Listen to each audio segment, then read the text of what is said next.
Assalamualaikum, Eleniors. Kali ini kita akan menceritakan tentang romans percintaan abadi, cerita para sufi, kisah yang telah lama dikenal khalayak di zaman dahulu, kemudian dibukukan dengan bahasa yang indah oleh seorang ahli hikmah, sastrawan dari Persia, Jalaluddin bin Muhammad Ilyas bin Yusuf bin Zaki, atau nama penanya ialah Nizami. Kami sajikan, inilah kisah Laila Majnun. Baiklah, kita mulai saja kisah mahabbah ini.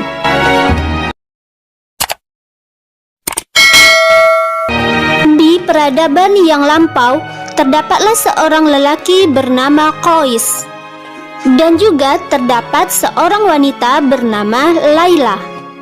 Ketika itu, mereka berdua adalah sosok dari dua anak muda yang berbeda suku, di mana masing-masing ayah mereka merupakan pimpinan dari kedua suku, sehingga agak rada bertentangan. Nah, di saat itu Qais dan Laila bersekolah di tempat yang sama, semacam sekolah elit pada zaman itu. Dan di sanalah Qais jatuh cinta kepada Laila. Begitupun dengan Laila. Qais kerap membuatkan puisi-puisi untuk Laila. Salah satunya, setiap hembusan angin membawa aromamu padaku, setiap kicauan burung mendendangkan namamu untukku, setiap mimpi yang hadir membawa wajahmu untukku, setiap bayangan menampakkan bayanganmu padaku. Aku milikmu, walau jauh maupun dekat. Wahai Laila, mereka mengatakan aku telah tersesat. Wahai, mana mungkin cinta menyesatkan? Jiwa mereka sebenarnya kering, laksana dedaunan diterpa panas mentari siang.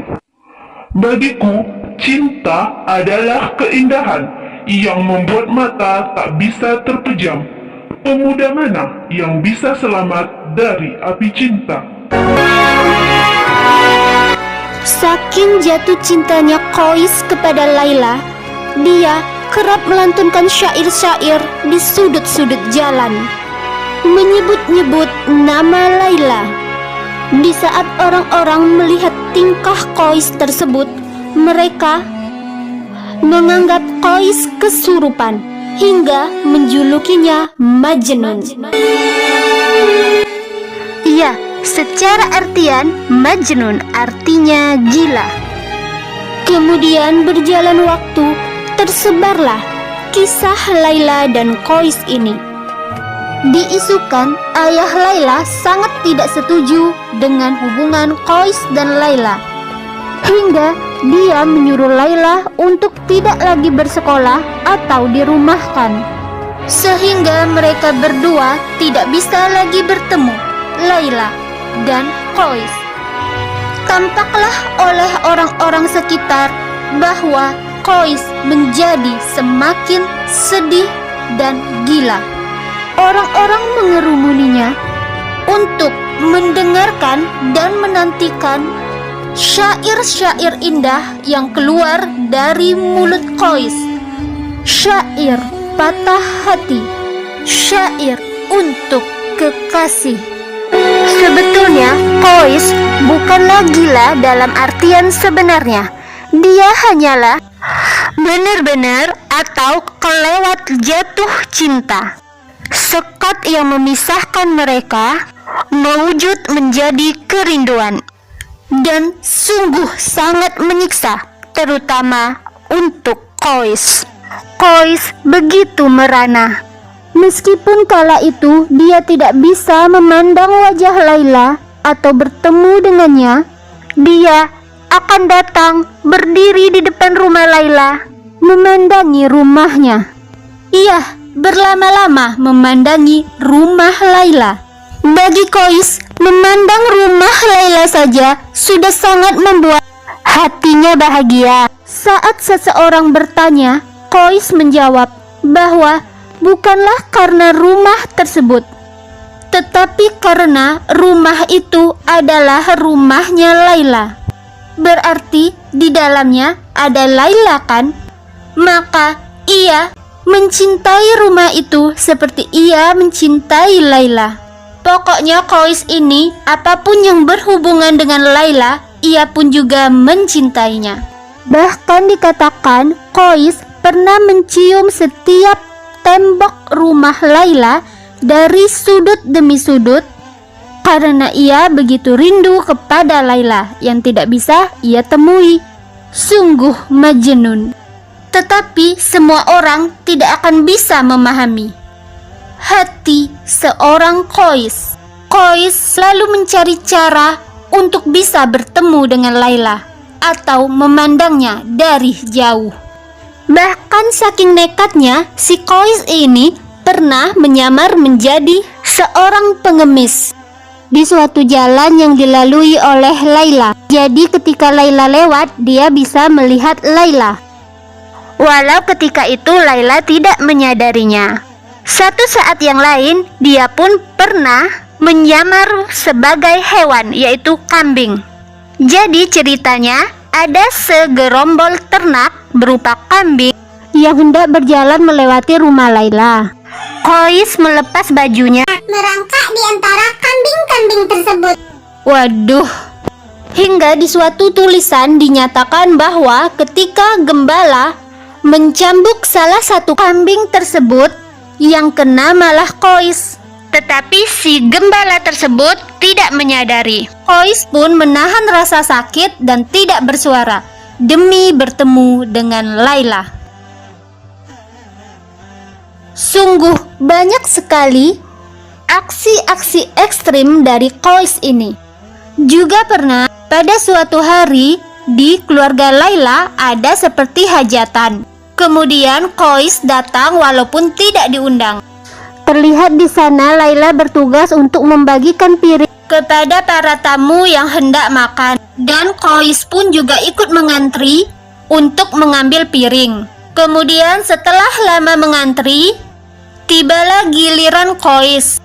Ketika mereka berdua sudah sehadapan, yaitu Kois dan Laila, orang-orang memperhatikan. Tetapi Laila bukannya menyerahkan piring kepada Kois, tetapi dia membanting piring di hadapan Kois hingga pecah. Orang-orang tercengang kemudian mengira bahwa Kois telah dipermalukan oleh Laila.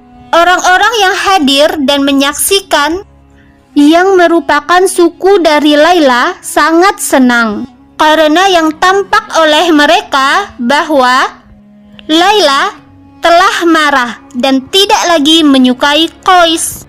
Mereka memperhatikan raut muka Kois. Lalu mereka semua curiga dan bertanya-tanya karena Kois saat itu senyum-senyum sendiri. Salah satu seseorang yang memperhatikan kemudian menghampiri Kois dan bertanya, "Hai Majnun, engkau barusan dipermalukan oleh Laila, tetapi aku lihat engkau malah tersenyum-senyum.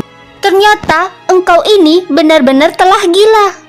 Kois pun menjawab dengan ekspresi heran.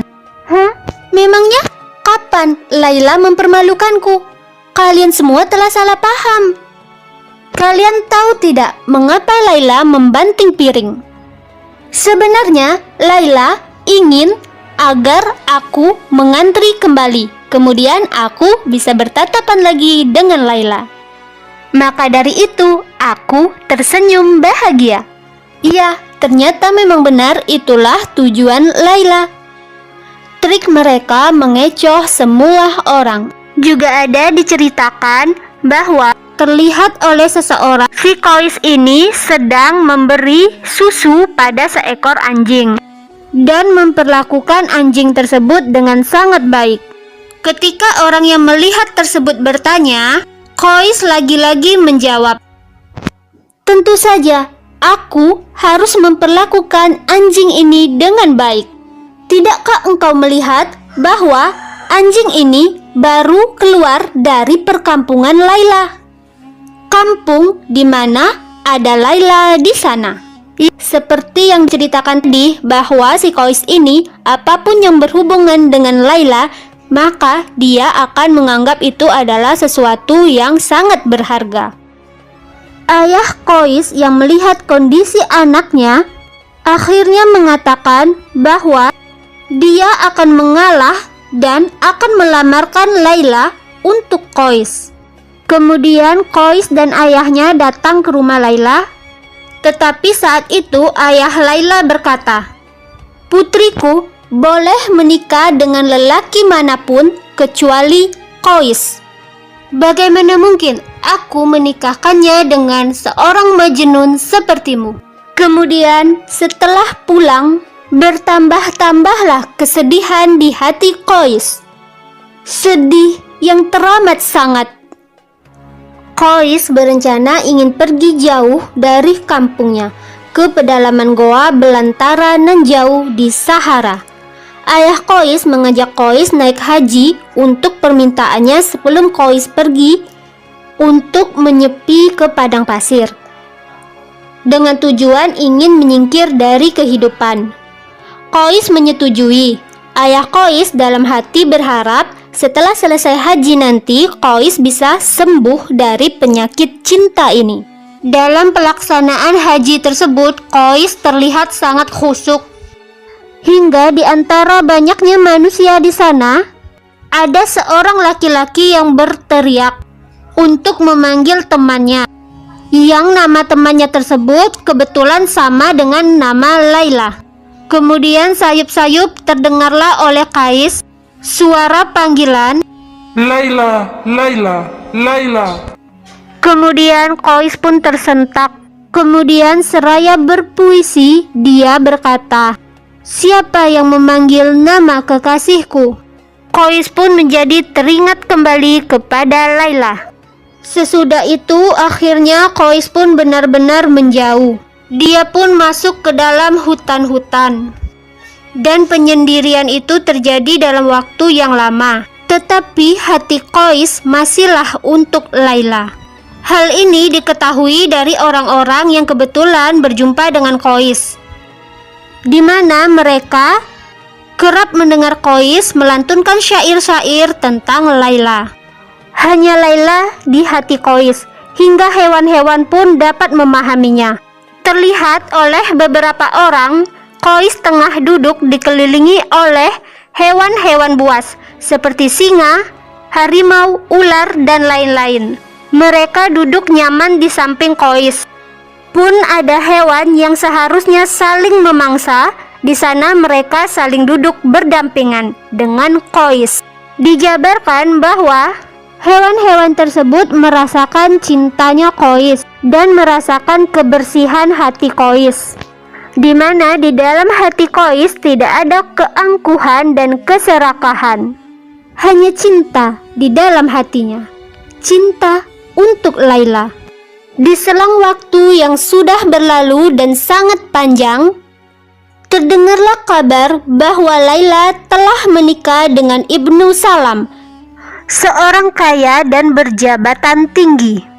Kabar pernikahan Laila sampai ke telinga Kois. Akibatnya Kois pingsan berhari-hari. Tahun berganti, Kois tidak tahu Laila tidak mengizinkan Ibnu Salam untuk mendekatinya dan menyentuhnya. Jadi selama itu Laila tetap terjaga. Dia berharap bertemu dengan Kois. Lalu tahun-tahun telah terkumpul menjadi beberapa tahun yang telah hilang. Di saat kedua orang tua Kois wafat, Kois pun tidak bisa pergi ke sana. Yang Kois lakukan hanyalah bersedih, menjadi-jadi. Kemudian di tahun berikutnya, Ibnu Salam, suami dari Laila tadi, meninggal dunia di musim yang panas. Laila menangis sesegukan dan terisak-isak. Tetapi bukan karena menangisi si Ibnu Salam ini. Dia menangis karena dia tidak bisa bertemu dengan Qais dalam waktu yang singkat ini. Dikarenakan apabila ada seorang suami dari seorang wanita di suku Laila meninggal dunia, maka si wanita tidak boleh bertemu oleh orang lain dan harus berdiam di rumahnya selama 2 tahun penuh. Laila pun bersedih dan terkurung di kediamannya sambil terus mengingat Qais. Lama kemudian Laila pun meninggal dunia bersama dengan kesedihannya yang berlarut-larut. Meninggalnya Laila sampai ke telinga Qais sehingga Qais sangat sedih dan pingsan sampai berhari-hari. Setelah siuman, Qais langsung pergi berlari menuju kampung Laila untuk pergi ke pemakaman Laila. Ketika lelah berlari, dia pun merangkak. Dan setelah sampai di kuburan Laila, dia pun menangis sejadi-jadinya di sana dengan sangat menyesal. Dia berada di sana selama berhari-hari. Kemudian beberapa hari pun berlalu dan akhirnya Qais meninggal dunia dan dikuburkan di samping makam Laila. Itulah akhir dari kisah ini. Tambahan, gak ada sepotong kisah yang lainnya dari versi Rumi. Sebelum itu, Qais di pengasingannya di gurun pasir. Dia melihat seekor anjing yang dulu sering berkeliaran di pekarangan rumah Laila. Kemudian dia pun mengikuti anjing tersebut. Siapa tahu dia bisa sekilas bertemu dengan Laila. Ketika dia berjalan, dia melewati sekelompok orang yang sedang sholat dan dia melewatinya begitu saja. Kemudian setelah si Qais ini kembali dari perkampungan Laila, seseorang yang sedang sholat tadi, salah satunya memanggil Qais. Dengan kesal dia berkata, "Qais, mengapa engkau hanya melewati kami saja ketika kami sedang sholat tadi? Sungguh tidak sopan, seharusnya engkau pun juga ikut bergabung sholat." Qais menjawab, "Demi Allah, aku tidak melihat kalian berada di sana karena aku sangat fokus kepada anjing yang akan mengantarkanku kepada Laila. Aku benar-benar tidak melihat kalian karena cinta dan hatiku hanya untuk Laila. Jadi pemikiranku hanya ke sana.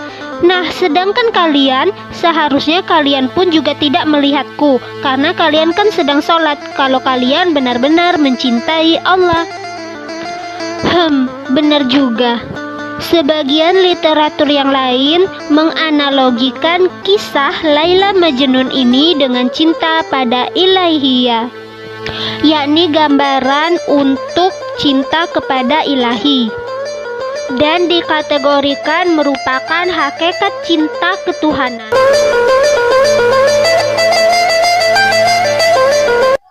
Oke, cukup sekian untuk video kali ini.